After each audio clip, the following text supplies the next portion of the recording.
Hello students, in today's lecture we will start with very important topic to construct an analytic function if its real or imaginary part is given.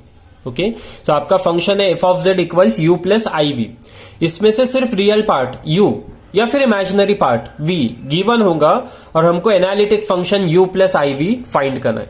Okay so हमारा जो भी function हमको find करना है पहले से हमने उसको एज्यूम कर लिया है कि वो एनालिटिक फंक्शन होगा, मतलब it will satisfy Cauchy Riemann equations. Okay so with the help of that only again we can easily find the required analytic function.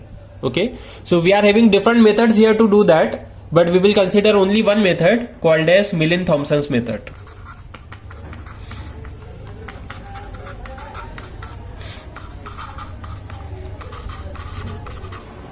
So just see this method.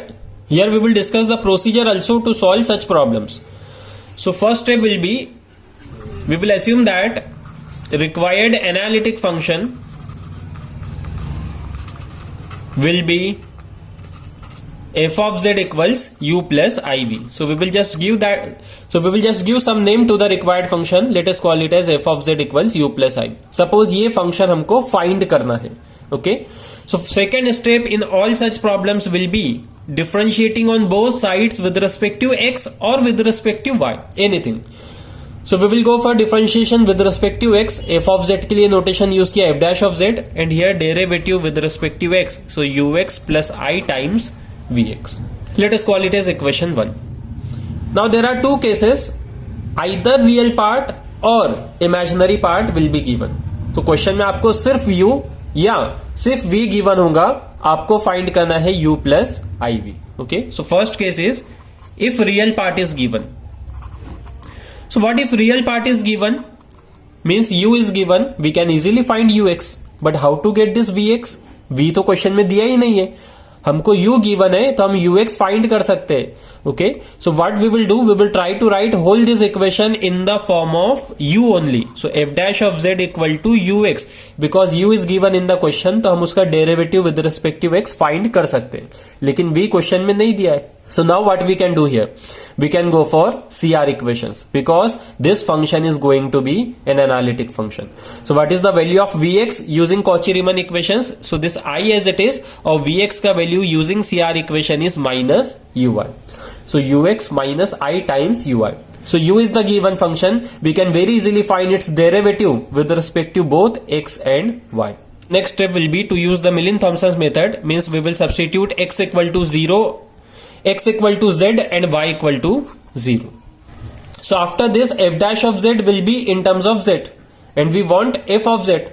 So we will just integrate with respect to z so that f dash of z will gives you f of z. So this will be the procedure to solve problems if real part u is given. And similarly if imaginary part is given, say v is given. So in this case now how you will write f dash of z. अब question में v given है तो ये vx का कोई problem नहीं, हम vx easily find कर सकते हैं, लेकिन what about ux? Again using Cauchy-Riemann equations ux can be replaced by vy and then same step using Millin-Thompson's method we will substitute x equal to z, y equal to 0. तो हमको f dash of z मिल जाएगा z के form में, तो हम integrate करेंगे with respect to z to obtain the required function f of z. So x equal to z और y equal to 0 put करना है हमको, तो f डैश ऑफ z मिल गया z के फॉर्म में, तो हम उसको इंटीग्रेट करेंगे with respect to z to get the final answer f of z. Okay this will be the procedure to solve problems to construct an analytic function if it's real और imaginary part is given. So let us solve some problems here. So see the question. Question is find an analytic function if its real part is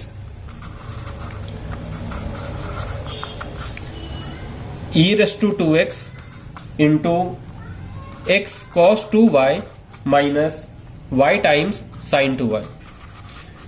Let's consider the problems for the real part first. If real part is given, how to get the whole analytic function f of z equals u plus iv. तो अभी हमने procedure discuss किया है, we will just follow that procedure. Okay so first step is Just give some name to the required function. As usual, it is f of z equals u plus ib. So let required analytic function is f of z equals u plus iv. Then second step, differentiating on both sides with respect to x. So that will gives you f dash of z equals ux plus I times vx. Then what is the next step? Depending upon the given part, use Cauchy-Riemann equations. U दिया है या V दिया है, accordingly हमको CR equation use करना है. So real part is given, means U is given. So if U is given, no problem with finding Ux. But V is not given here, so Vx will get replaced by minus Uy. Now we can call this as equation 1. तो बस अब हमको derivative find करना है, फिर मिलिन Thomson's method f dash of z हमको z के फॉर्म में मिल जाएगा, वहां से हम इजीली उसको f of z फाइंड कर सकते हैं just by integrating. Okay, now real part is given, that is u. It is e raise to 2x x cos 2y minus y times sin 2y. So this problem is very important. You will find at least one question of this type in your exam. Okay. So अब हमको बस derivative find करना है. So differentiating u partially with respect to both variables one by one.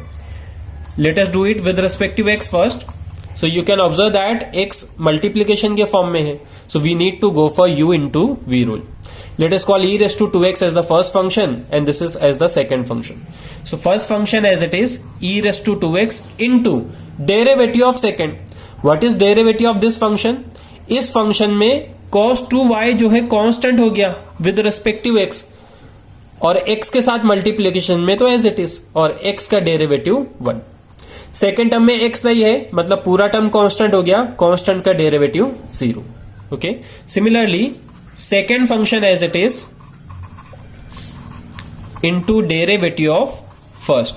So e raise to 2x का derivative e raise to 2x, then using chain rule derivative of 2x is 2. Okay, तो हमने u into v rule use करके यहां पे derivative find किया है. See again, first function as it is e raise to 2x into derivative of second. तो आप second का डेरिवेटिव ले रहे हो, पार्शियल डेरिवेटिव है. If you are differentiating with respect to x, y will become a constant. So cos 2y as it is आ गया, x का डेरिवेटिव 1. सेकेंड टर्म में x नहीं है तो कांस्टेंट हो गया, derivative of constant is 0. Now second function as it is first का derivative. So e raise to 2x will gives you 2 times e raise to 2x. Okay, and similarly differentiating u partially with respect to y. तो आप y से differentiate कर रहे हो तो x हो गया constant. So e raise to 2x ये पूरा टर्म कांस्टेंट हो गया, लेकिन y के साथ मल्टीप्लीकेशन में तो as it is. Again here x as it is and derivative of cos 2y is minus sin 2y and then using chain rule 2y का डेरिवेटिव हो गया 2. Now from this second part you can observe that y के terms यहां पे फिर से multiplication में और हम y से डिफरेंशिएट कर रहे हैं तो u into v rule use करना है. So first function as it is y, second का डेरिवेटिव sin 2y का derivative cos 2y into 2 plus second function as it is sin 2y first का डेरिवेटिव. सो y का derivative is 1. Okay, so this is the answer for derivative with respect to y. Now we can go for Milne Thomson's method. Now using Milne Thomson's method,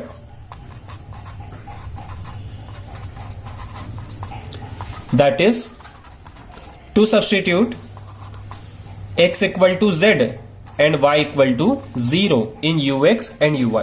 So what we will get after this substitution? Replacing each x by z. See what first term will become? e raised to 2z and y by 0 replace करना है. So ये हो गया cos 0. So cos 0 is 1. So answer is e raised to 2z. Plus what you will get from the second term? x को z से replace किया तो ये z बन गया and cos of 0 is 1. So it is z. Minus y is equal to 0 put किया तो ये पूरा टर्म 0 हो गया.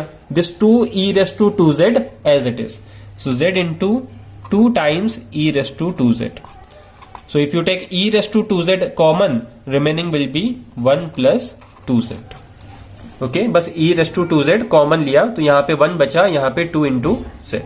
Okay, and similarly in uy if you carry out the same substitution, x equal to z पुट किया so it is e raised to 2z.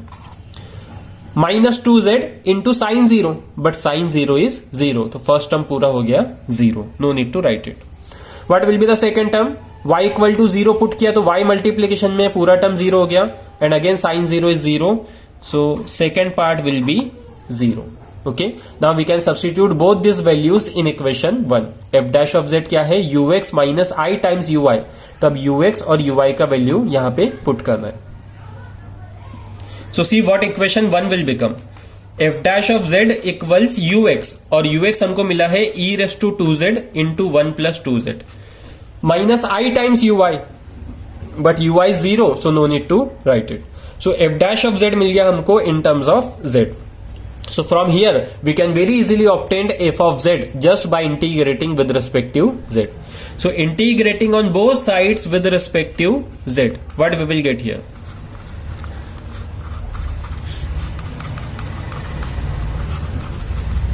As limits are absent, so I can write here plus c.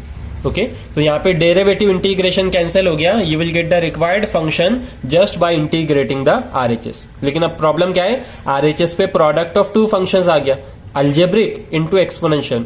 तो अब यहाँ पे integration के लिए भी हमको u into v rule use करना होगा. Okay, integration by parts. So just recall what is generalize rule of integration by part. Okay, integration of u into v dx. First step है यहाँ पे आइडेंटिफाई करना है which one will be the first और second function. Derivative में कोई problem नहीं है, आप किसी को भी फर्स्ट या सेकंड फंक्शन बोल सकते हैं, यहां पे नहीं. Let us assume that u is first function and v is second function. How we will do that? Using this preference order, logarithmic, then inverse, then algebraic, then trigonometric and exponential. So exponential is always second function. तो यहां पर है algebraic into exponential, so of course algebraic will be first, exponential will be second function. ठीक है, तो first step क्या है, identifying the first and second function using this preference order, logarithmic, inverse, algebraic, trigonometric and exponential. Now let us see what is generalized rule of integration by part. Keep first function as it is, find integration of second. तो suppose मैं integration of v को बोल रहा हूं v1. Now from this product, derivative of first, integration of second. So let us use the notation u dash for derivative of first और second का integration. So v1 का integration I am calling it as v2. तो v2 क्या है? It is integration of v1. Again from this product, derivative of first, integration of second. So u dash का derivative u double dash और v2 के लिए suppose integration के लिए notation use किया v3. So we will keep on doing this till first term will become constant, क्योंकि next step में फिर कांस्टेंट का डेरिवेटिव हमको मिल जाएगा 0. ओके, और फिर आंसर मिलने के बाद हम मल्टीप्लाई करेंगे अल्टरनेट साइन से. फर्स्ट को प्लस से, सेकेंड को माइनस से, फिर प्लस से, फिर माइनस से, अल्टरनेट साइन से मल्टीप्लाई करना है आंसर मिलने के बाद. Okay, so what is integration by part? First function as it is, integration of second. Now from this product, derivative of first, integration of second. Again from this product, derivative of first, integration of second. So we will keep on doing this till first term will become constant. Okay, और integration by part कब use होगा? दो condition है. First है, it should be product of two different types of function, algebraic into exponential है जैसे यहाँ पे, या फिर logarithmic into trigonometric, inverse into algebraic, anything. तो दो डिफरेंट टाइप्स के फंक्शन चाहिए वहां पर. ओके, एक्सपोनेंशियल इंटू एक्सपोनेंशियल नहीं चलेगा, अलजेब्रिक इंटू अलजेब्रिक नहीं, ट्रिग्नोमेट्रिक इंटू ट्रिग्नोमेट्रिक नहीं. ओके, और सेकेंड कंडीशन है, यहां से मिल रहा है, after some step derivative of first should become constant, then only we can go for integration by part. Okay, तो let us use the same formula here. First function as it is 1 plus 2z, integration of second. So e raised to 2z का integration है e raised to 2z upon 2. Now from this product, first का derivative, second का integration. तो first का derivative क्या होगा? 1 का derivative 0 और 2z का डेरिवेटिव 2. इंटीग्रेशन ऑफ सेकेंड, तो आप सेकेंड का इंटीग्रेशन लोगे तो ये 1/2 constant in multiplication as it is, और e raised to 2z का इंटीग्रेशन फिर से e raised to 2z upon 2. Okay, next step में कांस्टेंट का डेरिवेटिव 0 है, so we can stop here. और फिर हमको मल्टीप्लाई करना है अल्टरनेट साइन से, first plus second minus. Okay, तो ये 2 का एक वैल्यू ऑफकोर्स कैंसिल होगा. What will be the, so what will be the final answer? 1 e raised to 2z upon 2 minus e raised to 2z upon 2. 2 का एक value हमने cancel किया है. सो e raised to 2z upon 2 यहां पे plus और यहां पे माइनस कैंसिल हो गया, बचा सिर्फ 2z e raised to 2z upon 2. that is z e raised to 2z plus constant of integration. This is the required analytic function for the given real part. अब यहां से हम इमेजिनरी पार्ट भी find कर सकते थे, लेकिन question में सिर्फ एनालिटिक फंक्शन पूछा है. We will see that types of problems later where we will be finding imaginary part also. Okay, so this is the way to solve problems to find an analytic function if it's real or imaginary part is given. So imaginary part भी दिया है तो overall procedure same होगा, थोड़ा सा बस change है जहां पे हम कॉची रीमन इक्वेशंस यूज कर रहे हैं. Okay, so you just try to solve one problem at home. Question is same. I am just writing the real part. U is equal to log of root of x square plus y square. Question is same. Construct an analytic function whose real part is this, log of root of x square plus y square. So try to find f of z for this real part. We will stop here. In next lecture we will consider the problems to find the same thing, analytic function, if its imaginary part is given. Thank you.